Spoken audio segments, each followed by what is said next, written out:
I just want to say from the bottom of my heart, I'd like to take this chance to apologize to absolutely nobody.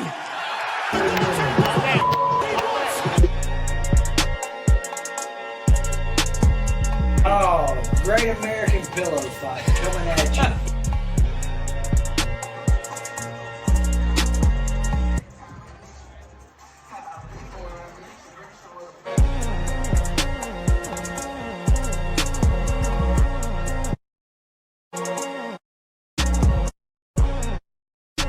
Man, take me out. Somebody just turned the go switch on these suckers and people are moving a lot faster.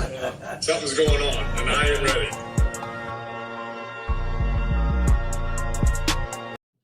On behalf of Jumping Off Sides, we'd like to thank our presenting sponsors, Rubber Boot Crawfish Company. With 2 locations to serve you on Uri Drive and Mansfield Road, don't forget to ask about the 5-pound box special. Tell them Jumping Off Sides sent you.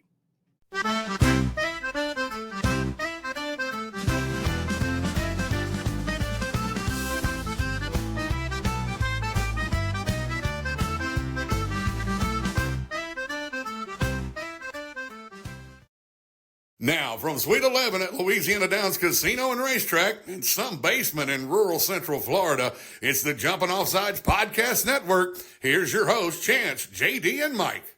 Good afternoon, good evening, and hello, ladies and gentlemen. Jumping Off Sides, episode 31, week number 14 of the football season, almost gone. This is rivalry week in our college football season. We've been keeping up with it all year long.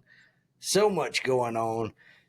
And before we get started, I want to let Mike Pearson do all the talking for our guest that we have in today, a superstar all the way. Mike, let it happen. Guys, thanks for having me introduce this next guest of ours. Great teammate of mine, one of the guys that you would definitely want in your corner, behind your back. The double Z, Zac Zedalis, all the way from Santa Fe, Alachua County, Florida. He was a high school parade All-American. He was a freshman All-American at UF. Had a year or two where he got a little dinged up, but then came back and ended up being All-SEC at center and guard. And one of those guys that you would not want to mess with in an alley. I've seen him bench basically the back of a Volkswagen, and the guy was just a phenomenal athlete. And now he's gone on to some really phenomenal things in an acting career that includes Stranger Things, among probably maybe the biggest of all his accolades. And a good friend, guy that was in my wedding, and a guy that could take a couple of pranks here or there from some of our friends. The Zac Zedalis, number 74 in your playbook and number 1 in your heart. Zac, thanks for joining us, my man. Well, thanks for having me. Thanks for having me. Thank you, Zac. Yeah, thanks for joining us, Zac. Absolutely. I'm honored to be here. Well, go ahead, Chance. We reached out to you and asked you to come on, and you said it would be an honor to join us. And Jumping Off Sides, we just welcome that 1,000%. You and I have gotten to be good friends over the last year. Mr. Berlin kind of put us together, and then Mike kind of fostered that relationship even more. And I'm just so appreciative for you and everything that you have going on. Take us back what it was like for you. We know that you were the starting center, as Mike said, on some big time teams, and then how you progressed in your career after football. I was going to say, just, he's obviously referring to some of those great teams that you were on and some of the great teammates, and just kind of give them a little bit of your path from Santa Fe to the Gator Nation and some of those teams that you were involved with throughout your Gator career. All right. Well, I was fortunate enough to get a scholarship at the University of Florida, and my freshman year was the year we won the national championship in 1996. So that was a great year. I was obviously redshirted, but got to see some phenomenal players and be a part of a phenomenal team, even though on the scout team side. And then we actually had every year, I think, we were in the hunt for most, except for 97. I think every year but 97, we were in the hunt for, not just the SEC championship game, but also for the national championship. And sometimes the ball didn't go our way. I think '98 we had a great team. We lost to Tennessee up in Knoxville with a field goal kicker, Colin Cooper with a kick. And then we had an opportunity to still play for the national championship, but there was we played Florida State, and Gerard Bourne covered a fumble in the end zone, and then Lyman jumped on him, and the ball squirted out, and they called it a touchback or a safety. So it was unfortunate. But then in 2001, we had a great chance to play Miami in the national championship, and once again lost to Tennessee in the Swamp. With I can't remember. I guess I can't remember the name of the running back. I think I tried to forget, but he ran right up the middle at the end there, Mike and Travis Stevens. I don't forget it. Yeah. Stevens. I do remember the linebacker who didn't make the tackle. His name was Travis Carroll. He was a transfer from University of Alabama. We shouldn't have actually even had him transfer at all. We should have kept him in Alabama, where he was getting money for Jeep Cherokee. He didn't get any money on our side, but Alabama gave him money, and I guess he gave more money to leave. So he drove his Jeep Cherokee driving ass all the way back to Gainesville, and lost the game for us in 2001. So that's all. It's his fault, pretty much. Speaking of Travis, that brings us. Zach, we usually tell some good Spurrier stories, and Travis Carroll is one of those guys that had gotten a University of Alabama tattoo, and Chance and JD, Coach Spurrier was very keen on life decisions, and that was one of those. Right. Where, guess you shouldn't have gotten that tattoo, my man. Not a good choice. So, that's good stuff. Very, very keen on of your decisions, and he would pick up on some subtle things. Zach, give us kind of some insight, because obviously you got to play with, I guess, 4 different quarterbacks. Kind of the nuances between some of them, and how you would interact, because obviously there is I would call it an intimate relationship between a quarterback and a center. So give us some of your insight in those intimacies. Well, I mean, in my perspective, in my humble opinion, I was fortunate enough to give snaps from Danny Warfel all the way to Tim Olmstead, to Rex Grossman, Jesse Palmer, Doug Johnson. Who else we had in there? We had a bunch of we had some other guys who came in and played. Brock. Berlin, that's right. He was there, and so Aingley Martin. Yeah, that's right. Eagle Mart was there, but what I noticed as a center is that they all dealt with Coach Spurrier differently.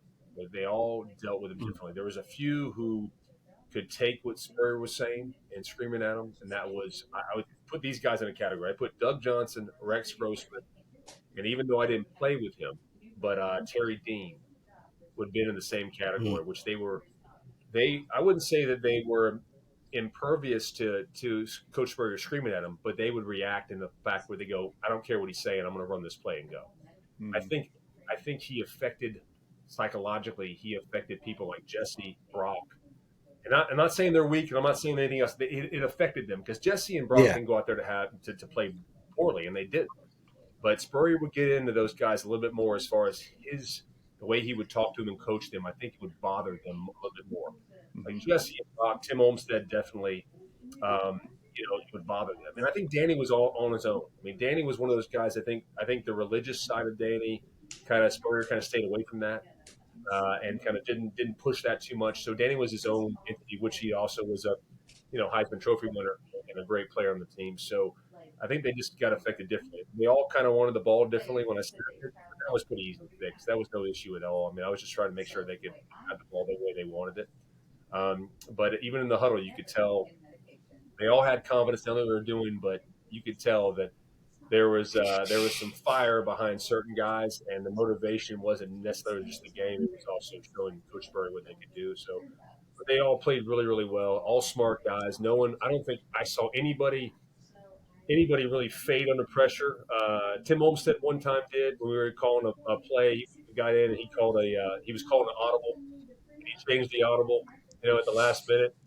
And he, instead of just saying go back to the original play, I don't know how far we can take this cursing on the show, but he basically said, F it. He's like, blue 60, never mind, F it.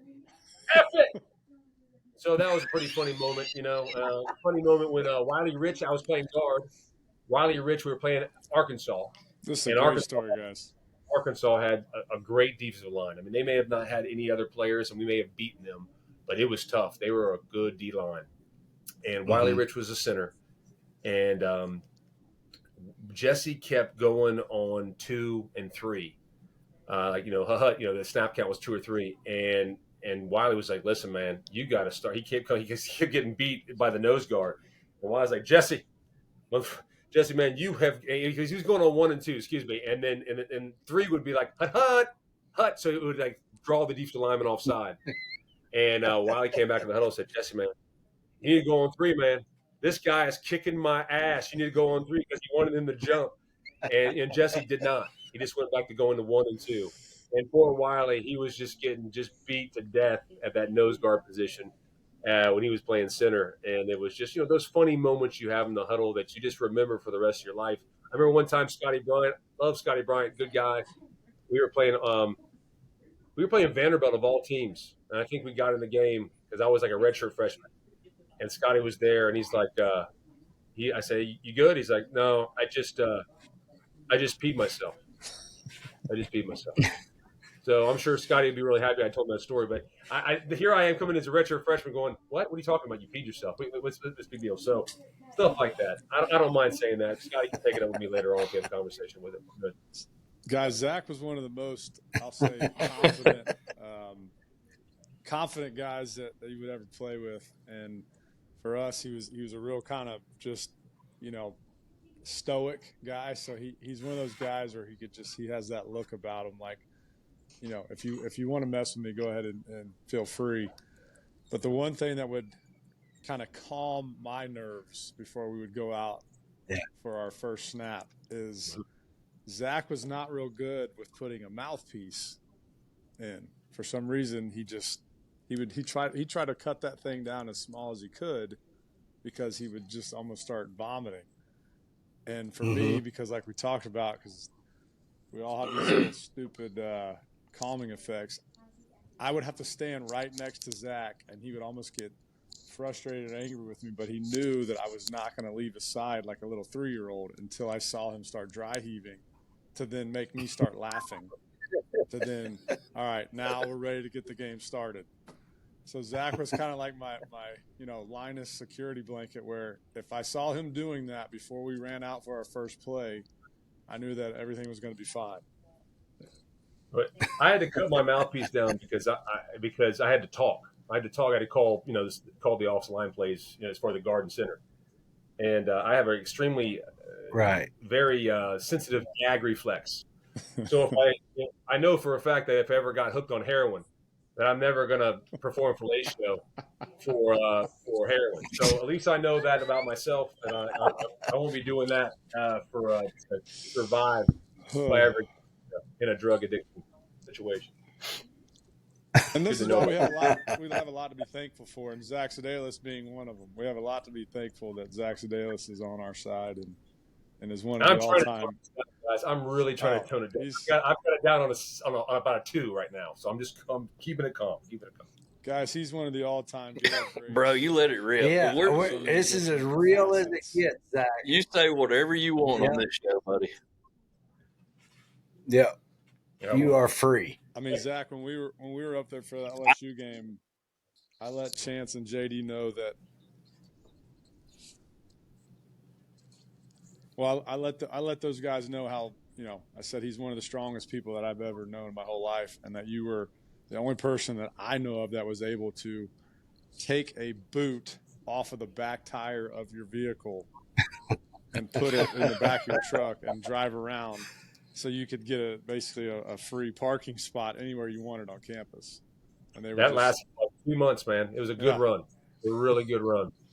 I mean, a great run. Yeah. that baby blue Chevy with the flare sides and the ZZ tag. Yeah, that's the only thing I regret, having a ZZ00 tag. Spurrier never gave me the number 00. I asked him, I don't know how many times I asked him. He said I hadn't earned it yet. So that's one thing, I still don't, I'm still upset about that. But whatever, it is what it is, But I was fortunate enough, and I'll just say this while you say that I'm a Gator great, which I appreciate that. Coming from a Gator great, it's really nice. I believe so For because sure.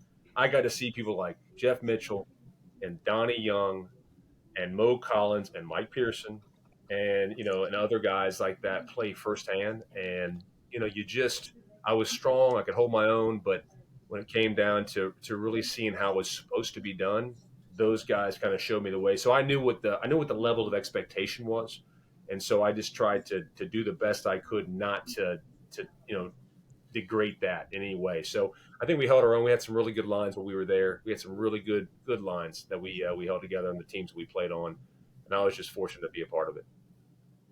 What was the first game that you started, Zach? First game I ever started was '97 Auburn. We played Auburn up in Auburn and played there. I got the start over Cheston Blackshear, and we played Jimmy Brumbaugh, who, by the way, became a huge drug dealer and got arrested for it. He was a Keystone Heights player in Florida, but he became a major drug dealer. Didn't go very well for him. Him and Riche Caldwell both, didn't really make it in the drug dealing game. And then, R.I.P. Obviously for Riche. And Right. then, but I think he was, and then Takeo Spikes, if you remember that name, he was a great linebacker for the Bengals. I think he took the Bengals, Bills as well. He was a stud. So that was my first start, and then my second start was against Georgia in '97, where I gave up 2 pressures in the matter of 2 plays, and then I went back to the bench because we were supposed to block on this scheme if he was a 3. He was a 3 technique or a 3-eye. It was my guy, guard. I was a right guard. And if he was in a 4, Pillar was going to have him as a right tackle. That's who's going to block him. Well, this guy was enormous. I can't remember what his name was, but he's a big D-line Georgia guy. And I didn't know. I'm a freshman. Demetric Evans? I didn't know what he was in. So I just asked him. I don't know who it was. I just asked him what position. When I say, hey, man, what are you in, man? You in a 3-eye? Are you in a 4-eye? I can't tell because he's so big. And he didn't answer me, which was unfortunate. And so basically, I kind of paused and hesitated. And when you do that, you're dead. And he shot and pressured Doug. Didn't give him a sack. Gave him a pressure. And then I did it again the next play. But the only reason why I did it again the next play, because Wiley was yelling at me, "Don't you ever ask that MFer what position, what positions he's in. You don't do that." And I'm like, "What?" And I'm talking to Wiley, "Hey man, don't be calling this guy an MFer because I got to block this guy." And then he shot past me again, and then I sat down, and then we lost that game. That was the famous Dwayne Dixon Bulldog goes down to the St. John's River speech. So, and then the following year, '98, I started every game, and played well. This was probably my best year was '98, and Spurrier benched me for the Georgia game because the year before I gave up 2 pressures. So he didn't for the one game. He didn't forget anything. So those 2 things, he didn't double 0. And he benched me for the Georgia game in '98. So, Zach, you didn't have such a good game last year in Jacksonville. We're not going to start you this game. We're going to sit this one out. No. Yeah, that's how you'd say it too. You're like, what? What are you talking about? But yeah, so. Well, Zach, if you don't mind, Zach had a tough injury. It was one of those things that just kind of derailed a lot of really good things he had going with him. And then, like a lot of athletes, you start looking for solutions and answers. Zach finally found his, not only through, physical therapy and others, but then also through B therapy and some things. So give our viewers a little insight on how that came about.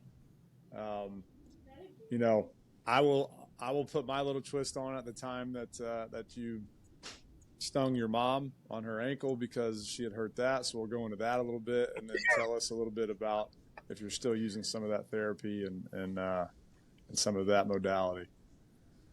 Well, just disclaimer, I didn't know my mom was allergic to bees when I stung her, but we found that out pretty quick.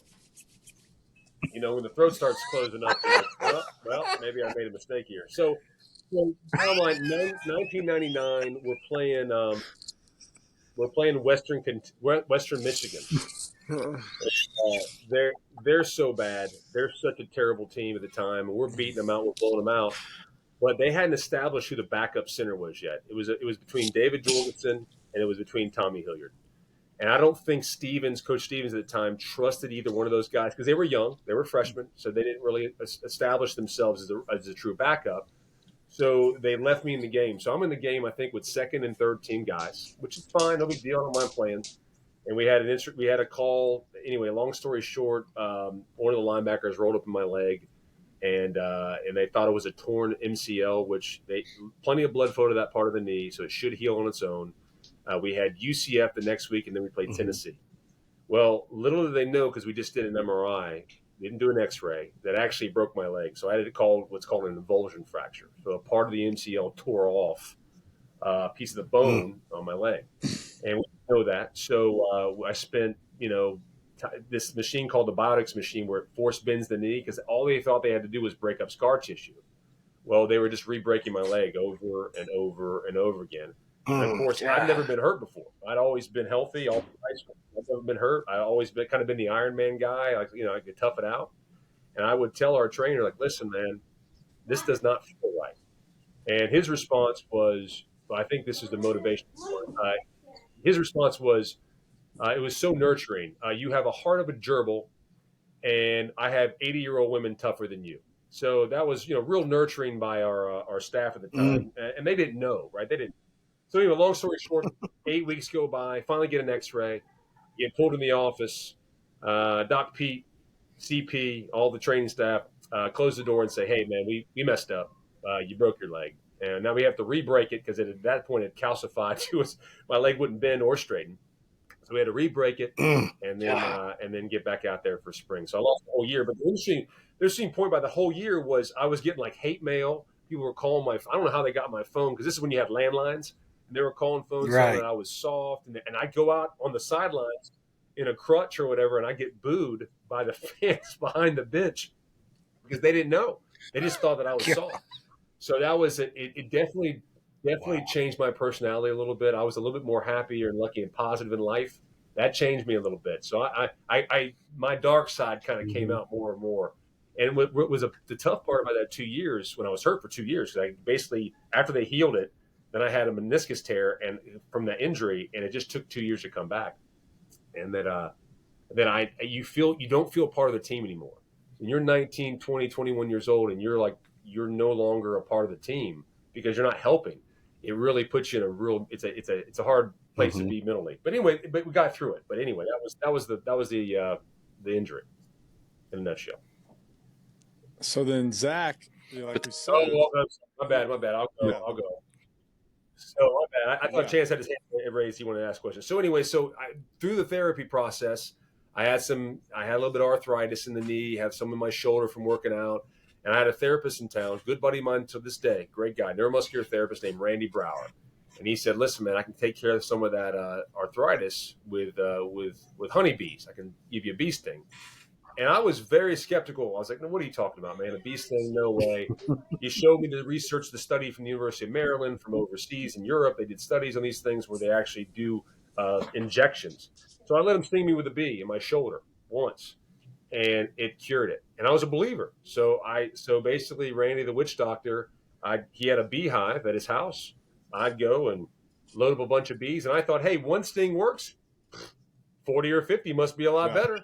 Like most athletes, that's how we all think. Yeah, that's exactly right. So I stung myself until my knee was about the size of a basketball. It's like, oh, that's going to heal everything. And I mean, my arthritis was gone, but I don't know if that really was a good thing for my MCL. But, you do what you can. And then what Mike's talking about, he can on it. But my mom had an issue with her ankle. So I thought, hey, I'll sting you with a bee, right? I'll fix it. So let's take a quick TO. All right, go ahead. Go ahead. So Zedalis would go and get these bees. We'd go with him to the hive, and what he would do is just think of like a plastic, bag you get from the grocery store. He'd catch, let's say 5, 6, 7 bees, whatever. He then would take them and he'd stick them in the refrigerator, because these bees would get cold and then they would get like basically almost comatose, where then he could just hold him with his finger and he would kind of blow on him a little bit and kind of wake him up, and then he would sting himself. So we go and we get like 6 or 7 bees. His mom had rolled her ankle. She's kind of complaining a little bit.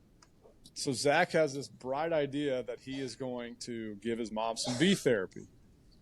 Well, me and my young 19, 20-year-old infinite wisdom say, hey, Zac, does your mom know if she's allergic to bees or not? Because a lot of people have never been stung by a honeybee, believe it or not.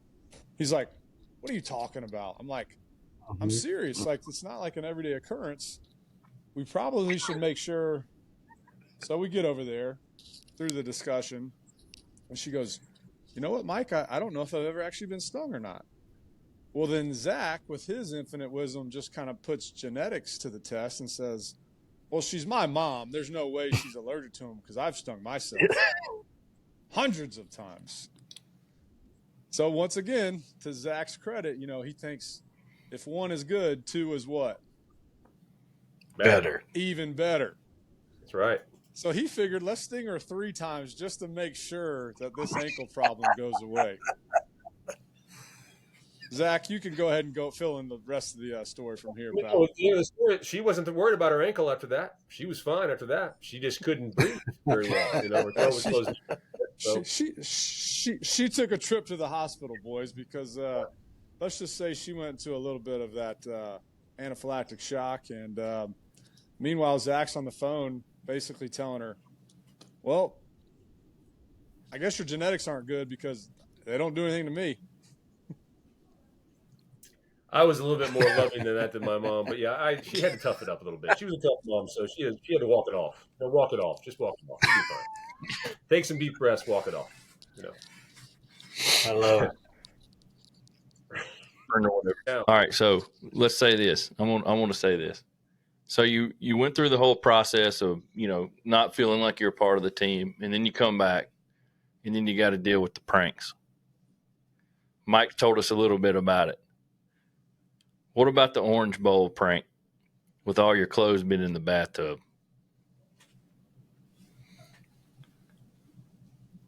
Yeah, I don't recall that. I know that Mike said that prank before. I don't recall that happening. I don't recall. I'm sure it did, but I was. I don't recall. I don't know if. I don't know. I don't recall what I did that because we had a couple of Orange Bowls, so I don't know. Well, let's just talk about the water in the hallway with you putting your hands behind your back. I don't remember that either. What was? I don't know. I must have blocked that out. What to remind me? Because I don't remember that. We had a lot of pranks going on, guys, and I think I'm traumatized from some of them. So what were you? Go ahead, Mike. When they took all your clothes, you were going to rip the door off. They made you back up from the door, and they doused you with a garbage can full of water while you were in the hallway. This wasn't the Billy Young year, was it? This wasn't that year. This was our last year in the Orange Bowl. Oh, okay. Yeah, I don't remember. I mean, I do. I probably was seeing red at the time, so I probably don't remember what happened. Yeah, let's just go with that. Beat down the door, and they said, "We'll give you your clothes back," and they just back away from the door. And I probably didn't have any clothes on. I probably didn't care. I was probably naked in the middle of the hallway, like, you didn't get your clothes back. I'm coming there and beat you guys up naked. I don't care. And I think that's when they threw the water on me, and then they gave my clothes back. They didn't. I mean, they some of them were wet in the bathtub, but they I think they saved me a couple of dry clothes to wear. And then I told them a little bit. That wasn't a funny prank. That didn't amuse me at all. I don't think it amused anybody, but that I guess amused you guys. Yeah, for real, not amused. It's funny to me. I can tell you that right now. And then I told a little bit about my wedding day when you were the only groomsman that didn't have any pants while we're waiting to go out to the church. And I believe me, I promise you I've never done drugs before, but I don't know. I can't remember that either. I'm sorry, I don't remember that one. See what I'm saying, guys? Like that. That's what Tweedledee would do to you. They would get you so. Yeah, no, they would get you so irate. And like I said, the other week, Zac, is that it got to the point where those two idiots knew that we would kind of keep big fellas like you away from them and from killing them. So then it just gave them a little more, confidence to pull their shenanigans. I do recall when we went to the Springs one time, and I was going to beat Todd up, and he was in the back seat, and he fish hooked me from the back seat, and I immediately tapped out because I got fish hooked by my arm. Okay, I got it. So I remember that. I do remember that time. So I think they have won most of those things because when it comes down to it physically, they're friends of mine, so I'm never really going to hurt them. So they would win every time, no matter what. I'm not going to cause pain to a friend of mine, but they would cause pain to me, to both mental and physical, and I guess I just had to put up with it. So, well, while we were kind of getting our internet to buffer, kind of give the fans a little bit of some of the stuff you've been working on and some of your things in the acting career, because guys, he's been doing some big ticket items on some big programs. So Zach, give the audience a little bit of what you're doing now and some of these bigger shows that you've been a part of. Luckily I've been a part of some good stuff, which is to break, like any other business, you got to give it time to really learn the casting directors, learn the kind of the climate, the environment, how you're going to go approach this, learn the skill set. And luckily we've had some good success, even though small, but we've been able to build on that over the last, and I say we, because my wife and I that's who auditions for me and helps me out, my agents and managers and stuff. So we've been able to do some TV shows, obviously, like you said, Stranger Things, a couple episodes of Hightown, have some auditions for Mayor of Kingstown, stuff like that. But recently, the Red One, the movie with The Rock, we did some stunts on that. So we've got some stuff with Red One that just came out a couple weeks ago. Very cool. We've got a movie coming out called Easy's Waltz with Al Pacino and Vince Vaughn that we filmed in Vegas for a month, and that was fun. But I mean, it's at the lower levels when I say that. I mean, it's really just trying to break in and really just trying to get that break of the next step, where you're getting people to, you're able to audition, but you're getting people to look at you and go, okay, he can play this role, and then go to that next step, and really trying to get a TV show that you could be a continuing character on for 3 or 4 or 5 seasons. Because in that way you can really not only, I mean, it helps break into the business, but also kind of get known because you have steady work. I've got a couple screenplays out there that we've written and we're trying to get made. And I think that would change change everything if we got those made. And we've got, I think, Chance, we're trying to get one made in Louisiana. It's just the pace of Hollywood is about a glacier's pace. So it's so slow. But once it happens, then it takes off. And so we're just trying to get good at the craft and move forward and make the connections and hopefully, it'll eventually pay off. But I'm not going to quit. So we'll just either will happen or it won't. Just the way it's going to be. So what role did you play in Stranger Things?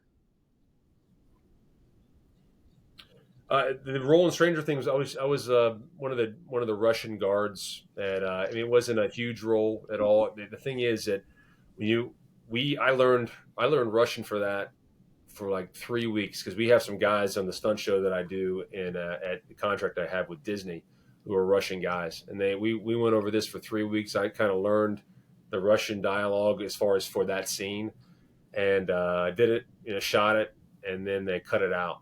And not because it was bad, but they just cut it out because it didn't work with the editing or it didn't work with what they were trying to do for the episode.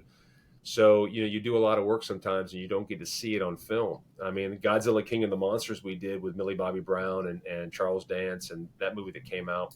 It was a great scene. Millie Bobby Brown, actually, she was younger. She tases me. We have a nice little scene where she tases me. I fall backwards, have a little bit of dialogue, and they cut that out as well. So, sometimes even if you shoot it on the day, you're like, oh, this is going to be great, then you don't know what's going to happen in the editing room, and you fall victim to the editing monster, which happens sometimes. And that the more and more I do this, the more and more I realize until I see it on screen, it happened. But if it didn't, then it didn't happen yet.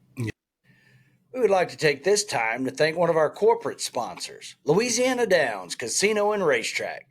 Since 1974, Louisiana Downs has been the premier racetrack in all of America and continues to showcase the best horse racing has to offer. From quarter horse racing in January to thoroughbred racing in May, Louisiana Downs is where excitement is always at the finish line. Well, yeah, Zach, I was going to say, kind of give us some of your, being that this is a big rivalry week with FSU and Florida, some of your best memories, obviously some of your toughest memories too, because like you said, when we were playing, typically whoever won this game was most likely going to be in the hunt for the national championship. So what was some of your takeaways and biggest moments, either, wins or losses? Obviously 96, even though I was a freshman, a redshirt freshman, 96 was a pretty cool year because they played Florida State in Tallahassee. And that was basically when Spurrier decided to go to the shotgun. That's the game that really decided the fact that he was going to the shotgun. Travis McGriff and I and Larry Rehart, another backup quarterback who was one of our roommates back in we just talked about this last week, is that he refused to go to the shotgun in Nebraska in 95. And they, to this day, think that if he would have done the shotgun in 95, there's a possibility that, I don't know if they would have won the game, but I think it would have been closer than that 95 shellacking that Nebraska put on Florida. But in, 96, Florida State was a great team. They came after Danny. They beat him down. They were hitting him to the echo of the whistle and all these things. And so Spurrier changed to the shotgun, which they stayed in at majority of the time in the Sugar Bowl in that 96 national championship game and beat them pretty handily. And then from there, there'd been, of course, I was hurt. In 97, I think that was the comeback year in 97 where they had that long pass to Jaquez Green, Doug and Jaquez. And that was, it was the 2 quarterback year between Noah Brandeis and Doug, and they were going back and forth rotating. So that was a pretty special year that we beat them in the swamp. 98, we played them up there, and obviously we lost, but that was that game where there was a big fight in the middle of the field beginning of the game. Doug launched the ball at Bowden's head and missed him. Thank God he missed him because he probably would have killed him. Yeah. And that was a big game too because Tony.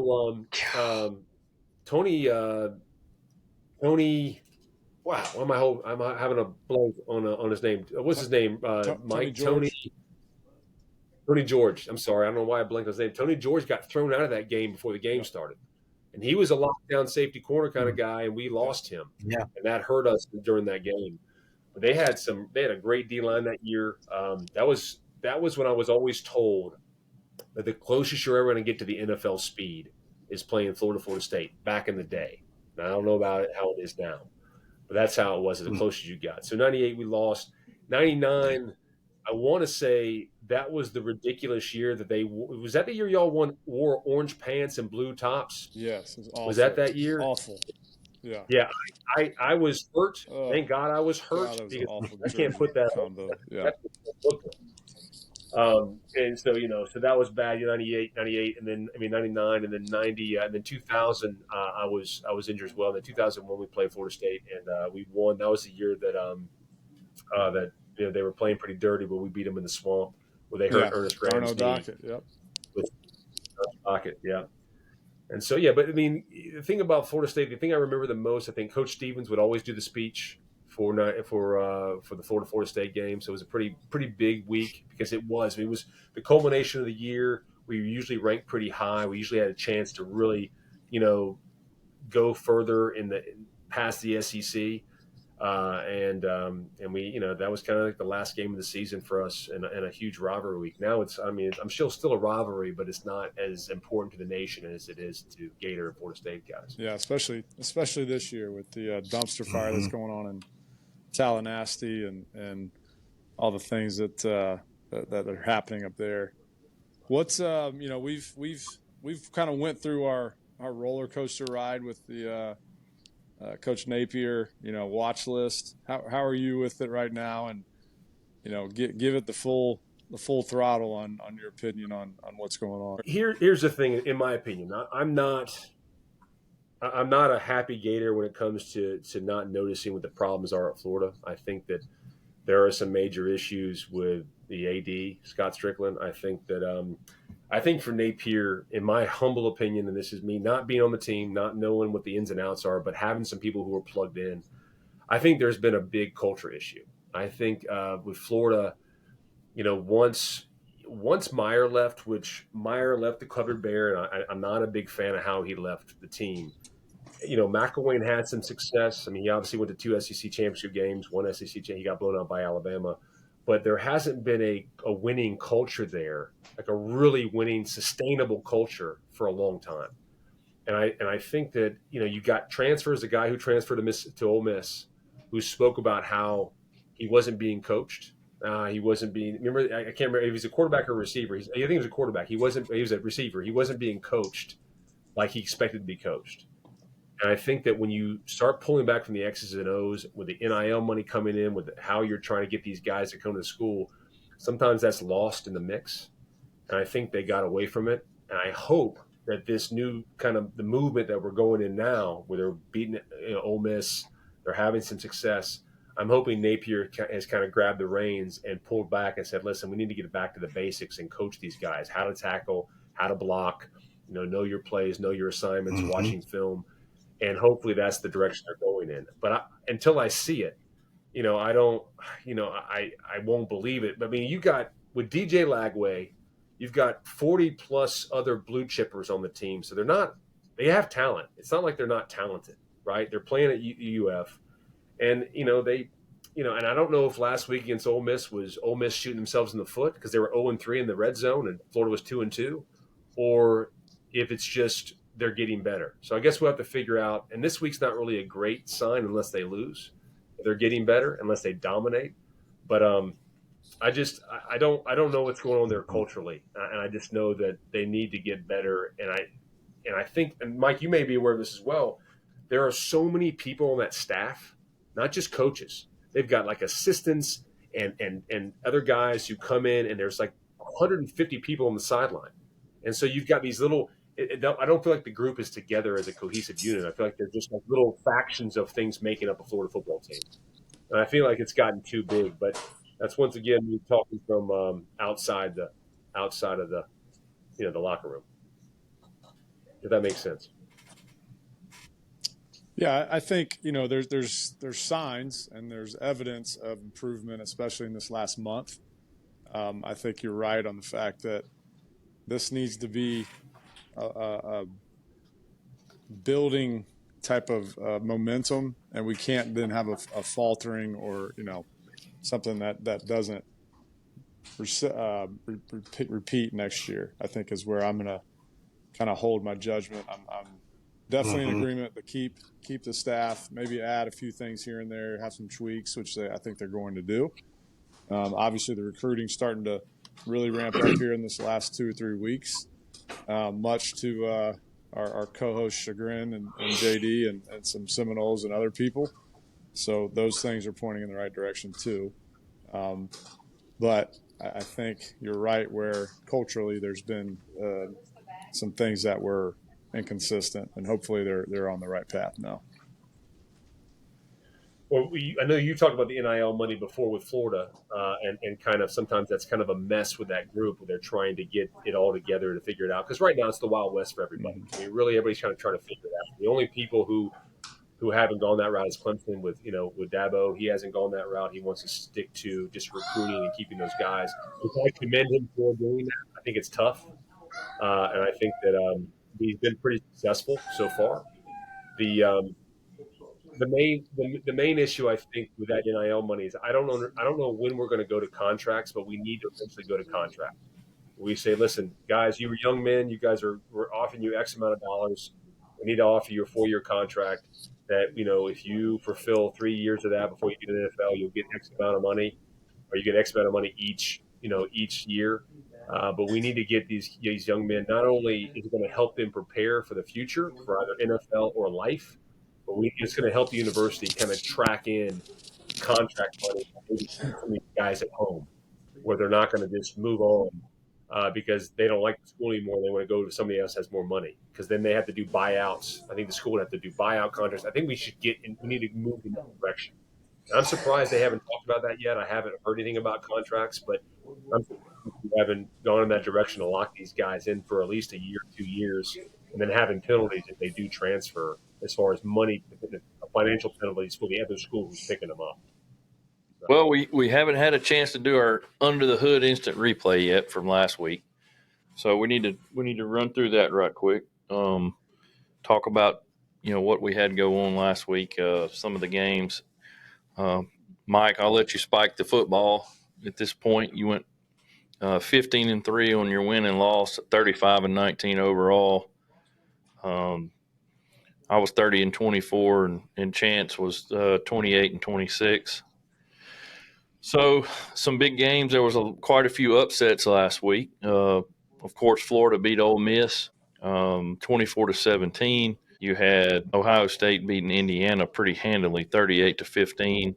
Auburn beat number 15 Texas A&M 43-41 in overtime.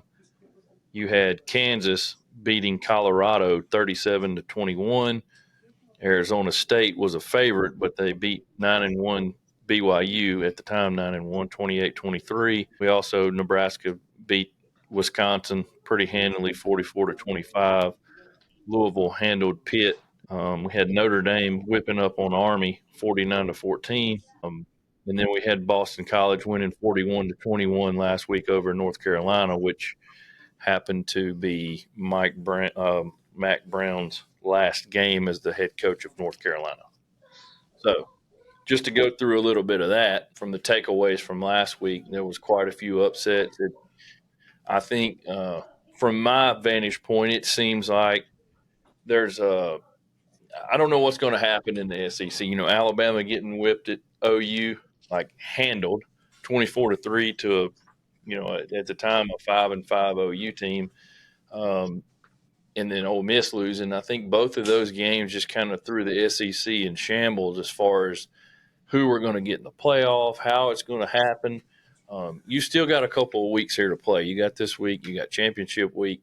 There's no telling what'll happen, but those two games right there kind of threw a curveball. Well, and A&M losing to Auburn too. You had three of the better teams in the SEC that lost, albeit all three on the road, which just goes to show you how much home field advantage means in this conference. So from that standpoint, I think the SEC will still get at least three teams in, but I think with them losing like they did, it's going to allow other teams to jump into the mix. Let's say like a Tulane. If Tulane wins out, they're probably going to be in. And SMU, which was 9-1, was on the outside looking in, and I've kind of been on them for a while. I think SMU is one of the better teams first year in the ACC, and they're probably going to win it. And I'll be honest, I don't think Miami can beat them, yeah, but I'm kind of on the SMU train right now. Pony Express, let's go. Mm-hmm. I'm definitely on the Pony Express train because I'm trying to make sure that pick that I did this week comes through as well.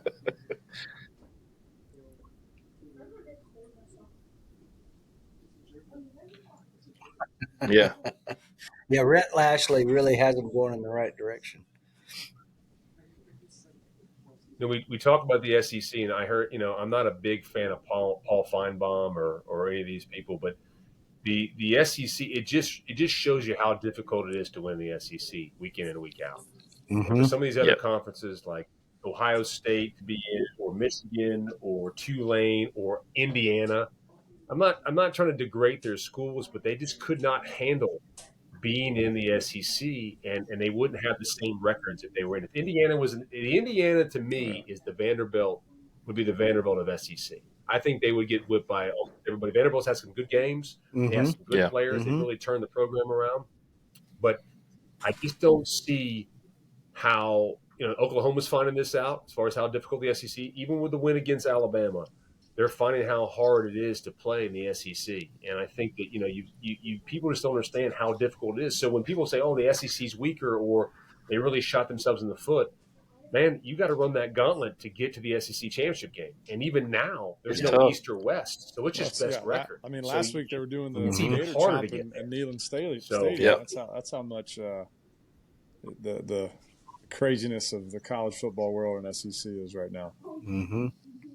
And look, Tennessee's going to get a bye. Yeah. yeah, Yeah. I mean, Well, they Tennessee beat up on each basically other they're so getting a much. bye. They don't have to play next week for the championship game, so they're fresh going into the playoff. You know. Yeah, I agree with that. So in a lot of ways, I think you're getting penalized by being in your championship game. So it'll be interesting watching how that moves going forward in the coming years. Like who starts getting rid of championship games, because I think it's coming. You know, get through the season and then we go to the playoffs, and I bet they expand the playoffs even more.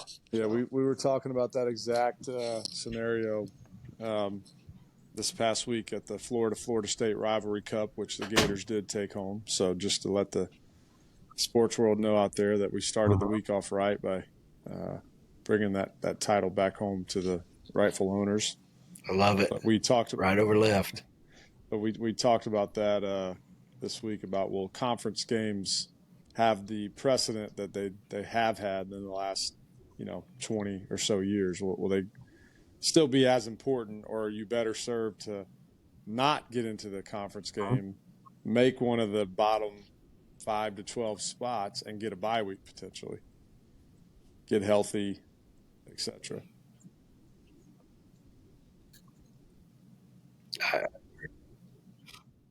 Well, it's like my question is this. Let's say, A&M's ranked number 20. They beat Texas this week. They go to the conference championship game and get beat by Georgia. Okay, now they've got 4 losses. Do you put Alabama in over them? Do you put Ole Miss in over them? Because they've got 4 losses, but they made their conference championship game. That's a very good question, and I mean, I guess we'll just have to wait and see what the voters think in the playoff committee. Yeah, and another thing I would like to see happen in the first rounds of these playoffs, I would like to see bowls that are lesser, like your Independence Bowl. Some of those bowls get that first round matchup for these teams, and then move into the bigger bowls the second round. Then as it finishes, you finish up, because you're going to get more viewership as well as more attendance in these bowl games that are your smaller bowls, but have been around forever and are still good bowls. And I use Independence Bowl. That's probably a little bit too small, but go into some of your deeper bowls by that time for the first rounds. I just think that's really cool, and because you're going to have donor fatigue in the case of fans traveling anyway, and then these more playoff games and all that. But it comes to Shreveport. Everybody in East Texas and North Louisiana, Upper LA, over to Mississippi are going to come over here and watch that game, that matchup, because it's a playoff team, right? So I just think they could capitalize a little bit more on that too, and help these fan bases. I agree with that. I think that they're going to have to do that, though, in stadiums with a capacity that's going to allow them to maximize the profit of the game. And, you're going to look at places like the Music City Bowl in Nashville, playing where the Titans play, going to Orlando, playing in those bigger stadiums. But like you said, the travel fatigue for the fans. Let's just say a team has to travel 3 times. They travel their conference championship game, they get a bye, or if they lose, like Indiana or somebody, they lose and they have to play a first round and then a second round, and then they make it to the championship game somehow. I mean, you've got basically 4 weeks of on the road travel. So it's just, I don't know how there's just, to me, there's just no good way to do that, like you said, without getting fan fatigue. Now, I do agree with incorporating some of the smaller bowl games to allow them to also kind of capitalize on this playoff. I just don't know how you do that. Well, y'all want to get into this week's picks? All right. All right, let's go. We're going to start off. We're going to do quite a few of these today. We're going to start off in New Orleans. Memphis 9-2 travels to number 17 Tulane. Tulane's 9-2. Tulane is a 14-point favorite, over and under of 55.5, and that game will be tomorrow at 6:30 p.m. on Thanksgiving Day. I went Tulane to win, Memphis to cover, and I picked the under. Just I feel like those type of games and Turkey Day games, kids' minds are kind of elsewhere. So I like the under on that. That's exactly how I picked. Zedalis, who did you pick? I'll go with Tulane. I think Tulane's going to cover the spread. I definitely think they'll cover the spread. I think that they're too close to possibly getting in the playoff, so they're going to be pretty focused. I think they can take Memphis. JD, what I like about it. you? I did Tulane, Memphis to cover, and I picked the under. Yeah. So I kind of We're went with in you and accord, Mike baby. on that one. Yeah. We're in that accord. Isn't that a chord? Yes, sir. Driving a Honda. The next one here that Oh, I'm yeah. looking at is I'm going to let Chance do this one. He wants to talk about it because he told me before we came on, don't let the BSU That's right. BSU. That's right. Every college has. Oregon State 5-6 at number 11. Boise State 10-1. Boise is a 19-point favorite.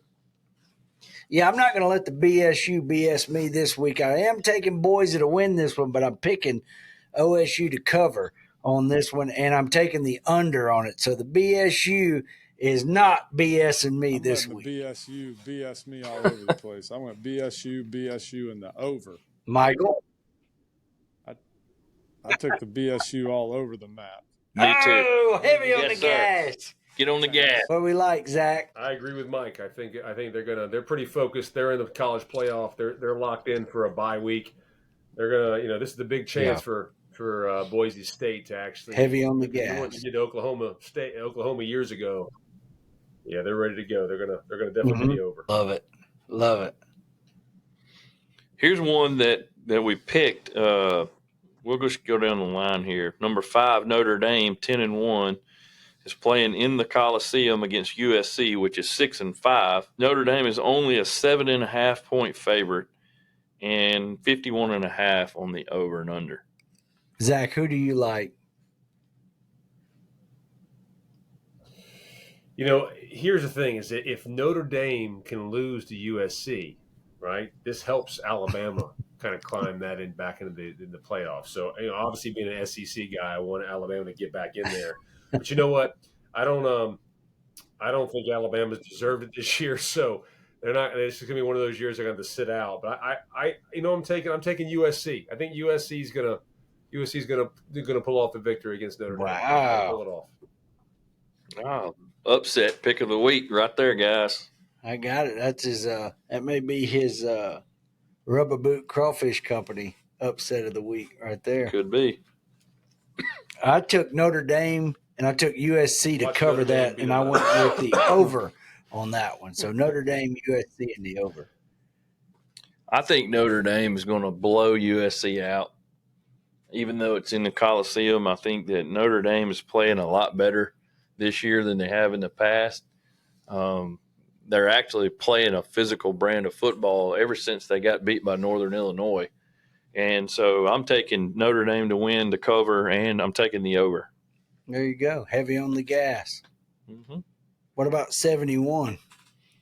71 video quality is kind of suspect here. I'm all over the map He's right been now. in and out of our picture. I got all this background. Yeah, I got no clue. I don't even know if you guys can hear me right now. I'm so tired of this. Oh, yeah. Oh, yeah, we hear you. We just me and Chance are trying to figure out how everywhere you go, your internet's terrible. I think it's you guys is what I think. That's what I think. No. I have no idea. I mean, I'm upside down sideways on this riverside. Like I can't even look at myself. I'm gonna make our viewers sick. Get up on the roof. You're making me sick. Oh my Lord. All right, Chance, what's the next one you want to go to? We got to talk about it since it's your home state. Get some tinfoil, Pearson, and wrap it around your So phone. it's y'all's home you state. know what? Now I know what Shane Matthews. What's your game, I'll JD? take Miami. All right, we're going to go Miami's going to blow up. Miami, and I took Miami, but I took the under. But I'm kind of like you. I think Miami's going to blow out Syracuse. Nope, bullshit. Syracuse, heavy on the gas. We're up there in the dome. The Cuse, the Orangemen, the Orange, however the hell you want to call them now. It is Syracuse City, baby. Let's go all the way and the over. Me and you, Chaints, we're on the same. We're in one accord, Chaints.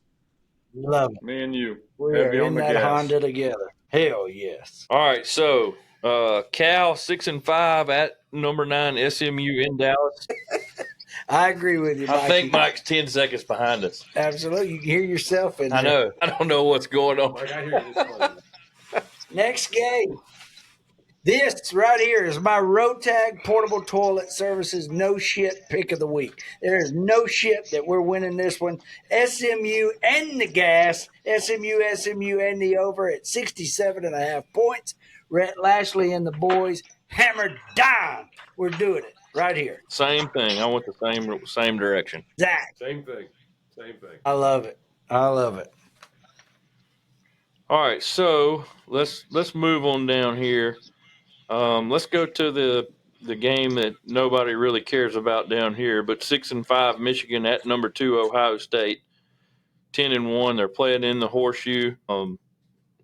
OSU as a 21-point favorite over Michigan, 42.5 is the over and under. This game, I took Ohio State to win. I took Ohio State to cover, and I took the over. I just think Michigan is terrible. Mike, who do you like? What game are we on, fellas? The game. Michigan. Ohio State. State. I'm taking Michigan. Oh, sorry, I'm taking Ohio State. I'm taking Michigan to cover, and I'm taking the over. Me too. Y'all took Michigan to win the game? No, Ohio State to win, Michigan to cover, and the over. No. Because 42.5 is just not. Yeah. Look, Dave Portnoy cannot spend every dollar he's got and build that roster. They're not going into the Horseshoe and cover. Write it on a rock. Oh, they're going to cover. Guaranteed. What do you got, Guaranteed. Zach? Just like Brian Kelly can't see over the steering wheel. I got Ohio State winning and payback for last year. I think Ohio State's going to they're going to go well over. They're going to go over and blow out Michigan by 30. That's right. I'm with you, Zedalis. Likes the gas. All right, we're going to go to some SEC football here, y'all. We'll start out. Arkansas 6-5 at number 21 Missouri. Missouri's 8-3. Missouri's a 3-point favorite, over and under 54.5. I took Arkansas to win, Arkansas to cover, and I took the over. What do y'all like in this one? I can hear you, man. I'm doing the same thing. So you getting on and off, I don't think you're good. I hear you, Mike. I hear you. Yeah. You're good. I think it's just the upload. There's a delay. Yeah, it's probably. I took Arkansas to win, Arkansas to cover, and the under. Okay. Zach? I'm going with Missouri. I think I think Arkansas will cover, but Missouri wins. Mizzou. I took Missouri mashing the gas and Oh, the over. Yep. are you kidding? Missouri all the way across the board and the over. All right, so we're going to go to the Iron Bowl. Mm-hmm. Auburn 5-6 travels to Tuscaloosa. Number 13 Alabama 8-3. Alabama's an 11.5-point favorite, over and under 52.5. I picked Alabama to win, Auburn to cover, and I picked the under. 71.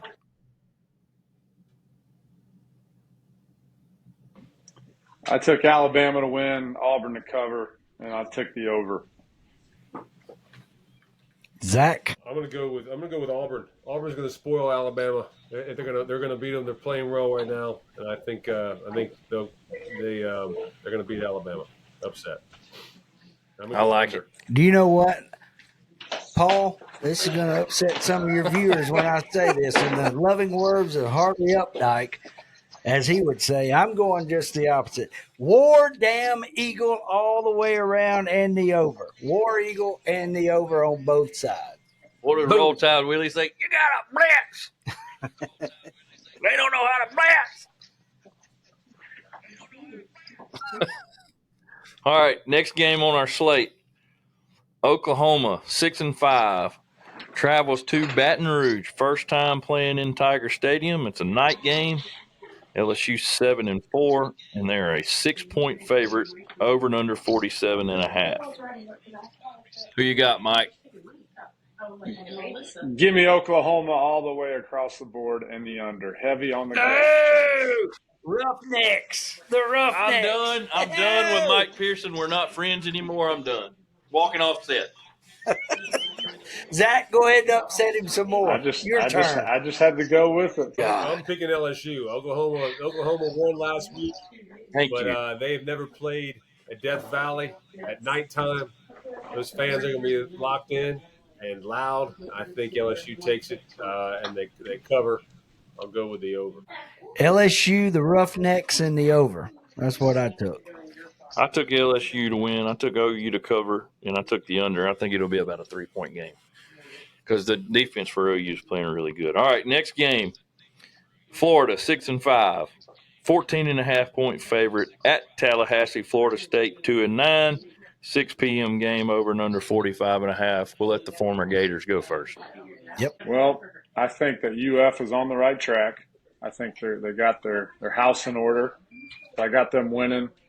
I do think in a rivalry game for FSU being at home, they're at least going to, give up a good valiant effort. So I have them covering, and I'm going to take the over.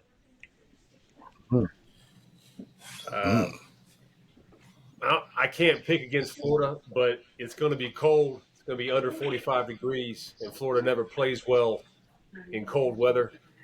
And I'm going to go with Florida. They're going to win, squeak it out, and they'll I don't think Florida State's going to cover though. I mean, I think Florida State will cover. Excuse me. Yeah, I agree with that. Okay.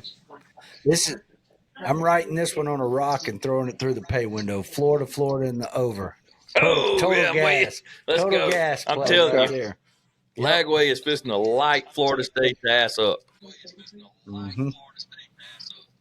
They still have not found that guy to eat that solo cup full of dog shit. And until they do, Florida State's only going to be able to beat FCS schools. Right. Not happening. All right, number 8, Tennessee, 9-2 at Vanderbilt, Boys, 6-5. Tennessee is a 10.5-point. I'm taking Vandy to win, to cover, and I'm taking the over. In Vandy over for me. Tennessee's going to win. That's what I got, Chance. You and me in one accord. Okay. Perfect. Zach. Pulling for Vanderbilt. Vanderbilt wins in the under. Yay! You know how that works? I love it. I'm not much of a bettor. I don't know what I'm saying. Over, under. I'm just putting words out there. Vanderbilt's going to win. That's all I'm going to say. No more under, over. I don't know what that means. Does not matter. Boys, I'm matter, getting the Zach. stink We're eye. good. So, All right, so South. They've been talking the whole Yeah. damn podcast. Hit All that right, good. A&M Have some game. silence. no. I told you this was going to be a train wreck all week. Last one, Mike, and then you can go. Number 3, Texas, 10-1. Okay. 5-point favorite at Kyle Field. Number 20, Texas A&M, 8-3. Who you got? I wanted to go with my new buddy Michael, Mahan, the former offensive tackle, but I just couldn't. So I picked Texas, and the over. And if anybody wanted to know, my wife just let me know that tequila's here. So Yay. Good job, Melissa. Who you got, Zach? I got A&M winning at home, and I'll take the under. I picked A&M and the over. I did too. A&M over. We want to thank you guys for joining in. Zach, thank you for being part of the show. Mike, thank you for toughing it out through Thanksgiving. Tell all the family hello. Zach, happy Thanksgiving to you and yours as well. And let's all get together very soon. And as we end the show, want to thank our sponsors that we have: Louisiana Downs, Rotag PT Services, Bass Energy Services, Baldwin Group, and Rubber Boot Crawfish Company for what they do. And as we end every time, we just remind you that we strive for excellence, strive for perfection, and do what, Mike? try to make sure your Wi-Fi works. There you go. Settle for excellence right here. Jumping Off Sides Network. That's episode 31.